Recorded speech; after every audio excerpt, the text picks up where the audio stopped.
Welcome to the SwimSwam podcast. I'm today's host, Coleman Hodges. Joining us, we've got world record holder, NCAA champion, and now swammer and Duke assistant coach. We're sitting down with Coleman Stewart. What's up, Coleman? How's it going? It's going well. Excited to be in blue, and at least it's this shade of blue, not another shade of blue that is closely related and just down the road. So it's good. I'm excited.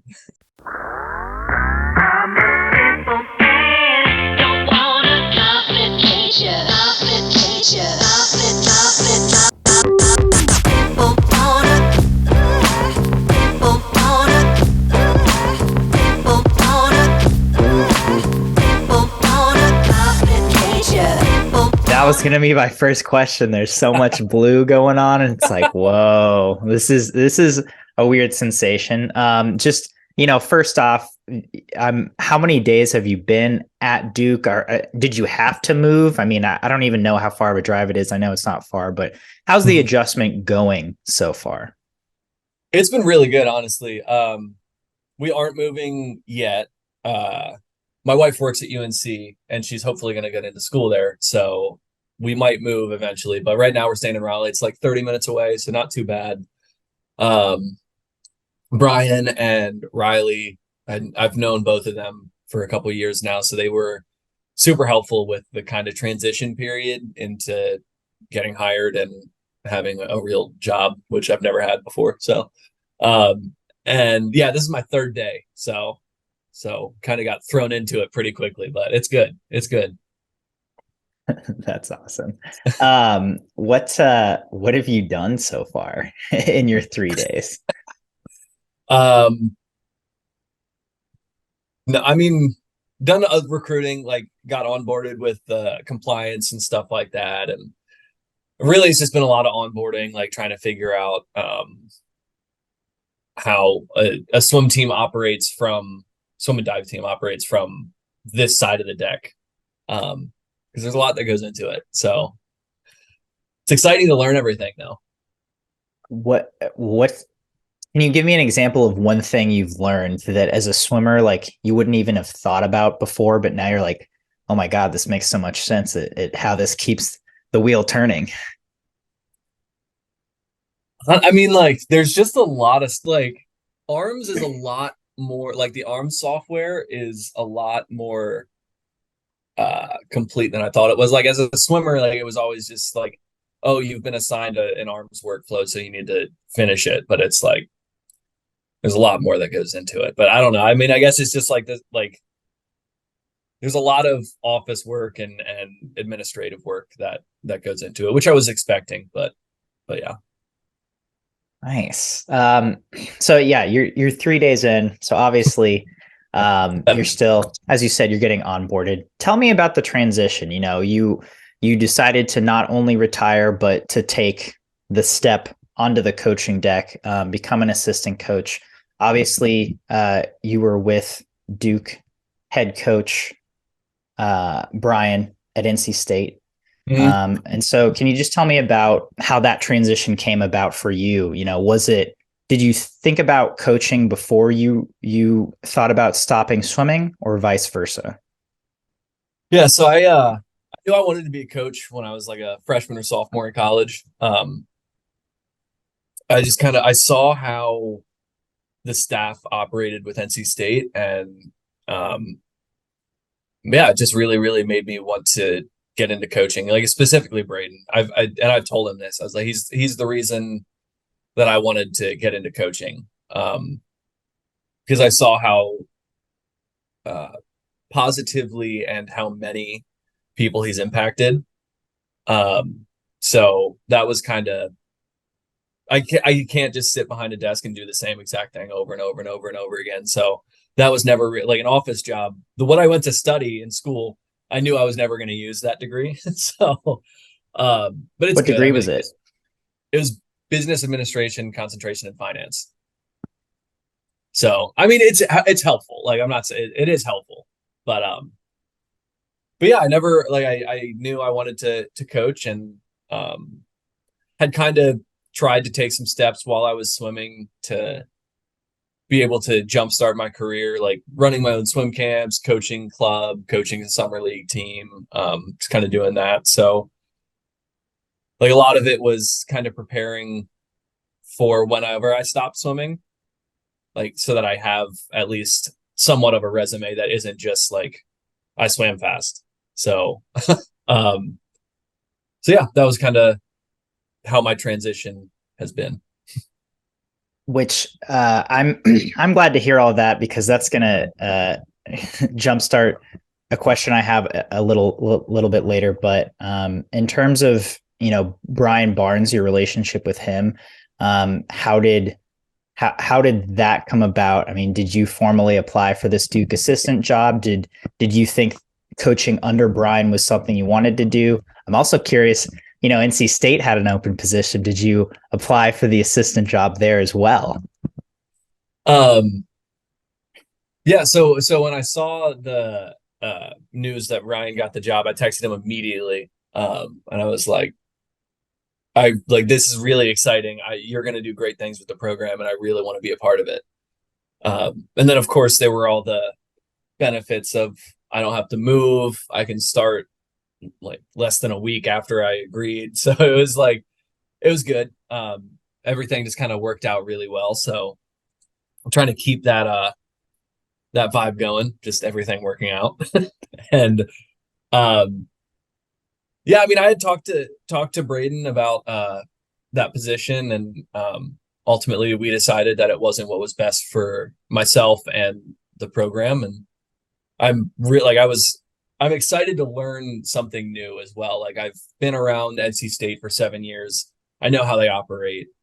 Um, I know a lot of the ins and outs, but I was really excited about the opportunity of uh, just learning how another place operates. And obviously with Duke having the extremely unique set of balance of academics and athletics, it's like these people that we're going to be working with, they're going to be successful in everything they do. And that I was really, really excited about the potential to be able to help that and cultivate a culture that really, really can benefit the person, not just the swimmer. Yeah. What you said you reached out to Brian immediately. During your time with Brian at NC State as an athlete, what did you admire about him as a coach, and why were you so excited for not just for you to go to Duke, but for him to get to lead a program at Duke? Yeah, I mean, obviously he's led other programs, and some of them have been very, very, very similar to how Duke operates. But yeah, I mean, he's been very successful, and I didn't get to work with him all that much his first year at State because that was 2020, I'm pretty sure. So it was COVID, and then like the pros weren't allowed to train at State. So, but the next 2 years, like what I really, really liked about Brian is a couple of things. That he's a family first guy. That is always what comes first to him, and he really wants his staff to be like that too. So that was a huge thing. And then he was so willing to learn. I mean, he's been head coaches at amazing programs, and multiple times on deck, he would come up and ask me a question. And that it just resonated with me. Like this guy's like, he should like certain people in that position, they wouldn't necessarily want to learn more. They're like, oh, I already know everything, but he is always willing to learn more. And yeah, and he's not afraid to ask questions. Yeah, which I think is such a great trait to have, not only as someone who's an assistant or a follower, but as a leader. Mm-hmm. I think it helps lead much better if you're constantly taking in information, taking in feedback from the people you're leading, so you can lead in a better way. So that's really great to hear. Yeah. So just in terms of your swimming, can you give me a timeline of when you were kind of thinking about, okay, this might be it for me, and when you ultimately decided, okay, I'm gonna hang up the goggles? Yeah, it was it wasn't a hard I know it was a hard decision, but it was one of those where as soon as like the idea of making the decision was not upsetting, but um it was a lot. Like I mean it was emotional, and but it was easy from the fact that once I made that decision, I was like, this is my decision. I'm not going to go back. I, you know, need to be happy with it, and I have been very happy with it. So that's good. But yeah, I mean, my last time in the water was like it was a Wednesday morning. We were doing a power set, and I just like it wasn't there. And I asked one of the coaches, I asked Kevin. I was like, "Have you seen anything from me in the past 3 months that makes you think that I should be like continuing that I should be continuing this professional swimming career?" We talked for about 4 hours on deck, and then yeah, it That's was a a long long. talk. Like, I am really lucky to have been surrounded by people who were willing to give up a lot for me. So um, yeah, but yeah, we ended up talking, and I decided I was going to take a break from the water. I was still lifting for a while, and then ultimately I woke up one morning and looked at my wife, and I was like, I'm done. This is it. And then yeah, When was that break, or when was that Wednesday morning? Like what month?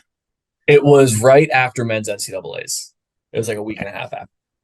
So that was early April, I guess. Yeah. Mhm. Gotcha. Wow.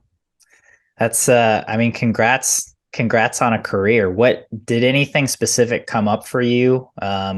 Did you look back on your career, or were there just how do you feel like your mind subconsciously reacted when you woke up that morning and said, you know what, I'm done?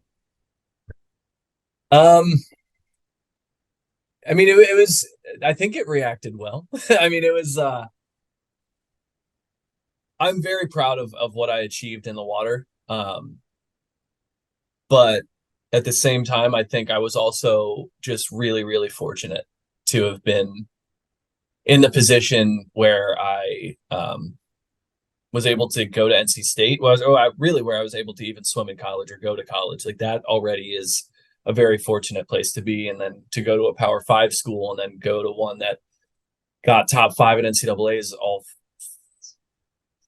4 years. Well, I think 3 years at least. But anyway, yeah, I mean, and being surrounded by so many positive people, like I'm really lucky, and I can look back on my swimming career and just be happy about it because it's a lot better than I thought it was, and then I thought it should have been, and I thought it could have been.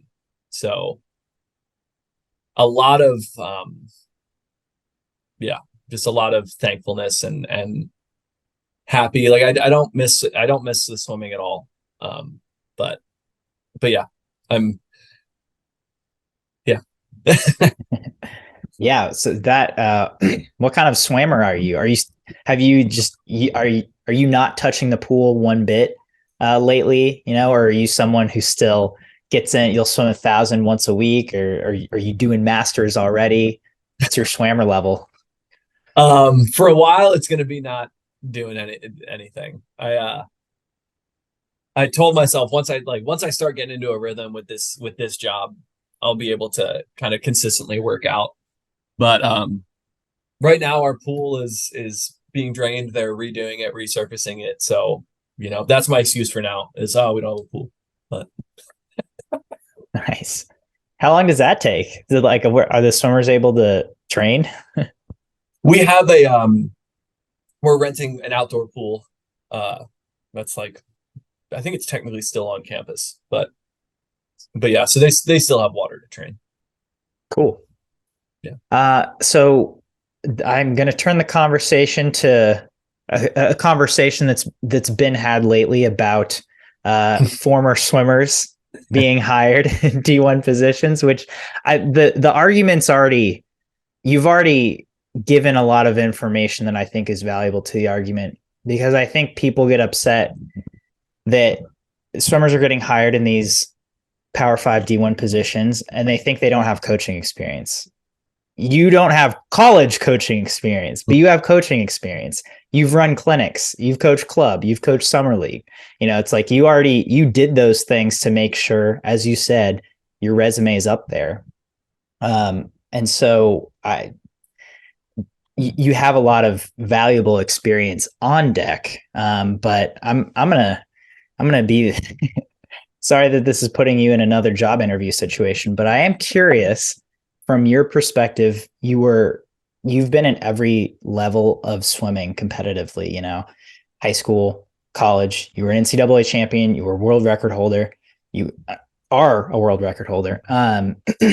What do you feel like you bring to a Power 5 D1 college swim program as an elite athlete?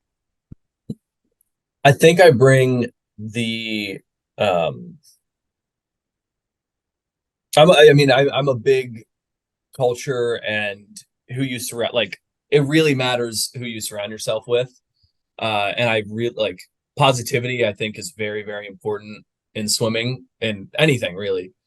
But yeah, I mean, I think what I bring is a I've made a lot of mistakes. I've swum different ways. I have uh prepared, trained differently for a lot of things, and a lot of it didn't work. And I'm excited to learn from that and like try to just take all of my experiences. And I know that my experiences are A, not the only way to do it, and B, maybe not the best way to do it, but it worked for me. So, and I want to be able to learn from, I mean, as an elite swimmer, I was able to see a lot of how other people worked and operated, especially in the ISL. So I've seen how other people do it, and I know it works for them. I know what works for me. So I guess I bring the experience of being just around elite swimmers, and I was observing them, subconsciously, and just kind of noted what they were doing. And I'm really excited to really help these kids how to or get through college, because college is great. It's a great 4 or 5, sometimes 6 years. But but it's hard. There's a lot of hard things about college, and I'm excited to try to help these student athletes navigate that and make sure that they come out on the other end of these 4 years as better people who have grown, not just in the pool, not just in the classroom, but like they are prepared for life after this. It's great take on it. So that was a long answer. No. That's what we're here for. We're here for long answers. No, that was a beautiful answer. One of the coolest things about the ISL, one of the reasons I'm most sad that it's not around currently, is what you said, is that it was this conglomeration of international swimmers, of swimmers from every walk of life, all together in one place. And, just from me being a member of the media and getting to experience it, you see so many different people operating so many different ways, but they're all there, right? They are all at the pinnacle of their sport, doing it at the highest level, but they all got there in these completely different paths. And so it's just such a wonderful learning opportunity to get to see how different people do it. And maybe you try it out and it doesn't work for you. Maybe you try it out and it does work for you. It's like you get to pinch through that, and you got to experience it firsthand as an athlete, being around all of these other athletes. Like I think that experience in itself is invaluable, and one that's really unique. And maybe you can speak a little more to that than obviously I can. Yeah, like you said, there's just so many different ways to do it. And I think I could be wrong on this, but from what I've seen, it doesn't matter as much what you do in the pool. Like generally speaking, coaches know how to write a workout. If you go to most programs, the staff knows how to write a season plan and everything. What makes this is what I've seen with ISL is what makes good swimmers is the swimmer has to be determined, and they need to be willing to work for it, and the other part of that is a coach that um uplifts that and enhances it. And a lot of the time, like I said, it's not necessarily the workouts that they're writing, it's how the coach gets the most out of the athlete. And I think what I'm excited to learn more about with coaching and coming out of the ISL is like how to teach the swimmers how to motivate themselves, to where pretty much, this might sound bad, but the coaches just kind of go on autopilot where they're now motivating themselves, and we just have to write the workouts and not really worry. Like they're gonna, as long as we can get the most out of them and they're willing to get the most out of themselves, I think is the most important part, not necessarily a lot of the training, physical training. But yeah. And again, to me, that's the insight that you don't get elsewhere. I think that's a hugely valuable skill to give someone, is like how to motivate yourself.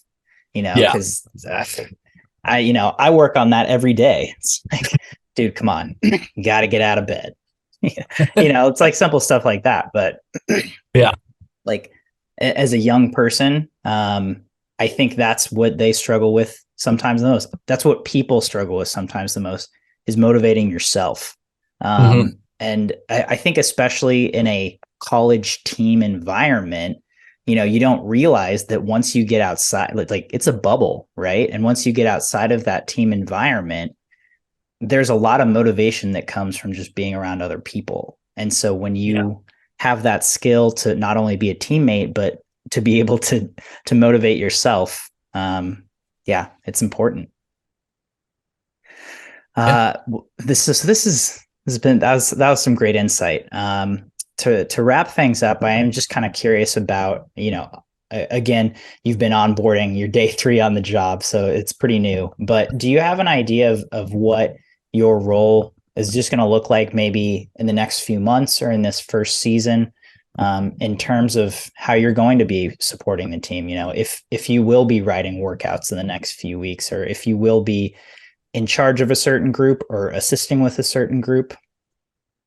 Yeah. So we're still trying to complete the staff. We're still trying to fill it out. So we haven't completely decided on what we're going to do with groups and where I'm going to be. But the plan for right now, I think, is for me to assist someone else and be there for like on deck motivation and fine tuning technique. I'll work with either mid D or sprint. Maybe I'll venture on over to distance every once in a while, but we'll see. But yeah, just kind of helping it with fine tuning, motivation. We're, because we are only 3 people strong on our staff right now. Well, 4, sorry. The recruiting is gonna have to ramp up. So that's kind of what we've been working on this week. Nice. And yeah, it was, I think I forget what day it was, but it was just recruiting day, right? The 15th? The 15th, yeah. 15th was the first day that you can reach out to the class of 25? 5, yeah. Man, okay. Oh, I was looking at their birth year and I was like, that hurts. Yeah, it's wild. Yeah, it's still wild to me that you're recruiting, kids who just finished their sophomore year of high school. Yeah. And I think, anyway, that's a whole nother conversation. But how do you feel like your first week of recruiting has gone? To me, that's something that like I would be interested in college coaching if I didn't have to recruit. Like recruiting sounds like a whole nother full-time job, right? I mean, it's a lot, but how do you feel like it's been just having your first go at it in this position? I mean, I think it's going pretty well. Hopefully the recruits also. think that. I mean, I've let them know. I was like, this is my first one, so like, I'm sorry if this is like pulling teeth, but no, I mean, I think it's going pretty well. I mean, Duke's a great place, and recruiting is just talking about how great Duke is, which, I mean, if you just Google Duke, it pretty much does it for itself. So it's not that bad so far, but we'll see. I'm sure it'll get a lot more intense, but Nice. Well, there you have it, folks. Google Duke. See for yourself where Coleman Stewart's coming from. Coleman, it was great catching up with you. Congrats on this transition. Yeah, absolutely. Any parting thoughts for our audience before we go, aside from Google Duke? Google Duke. I think, well, I don't know how I didn't bring this up, but all of the team will be growing mustaches. That's one thing that I also bring to the table, men and women. So that'll be good.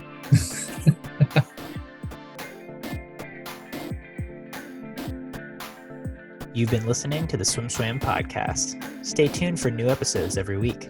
You can take SwimSwam podcast on the go by subscribing on your favorite podcast platform. Look for links in the description below, and be sure to subscribe to our YouTube channel for more videos as well.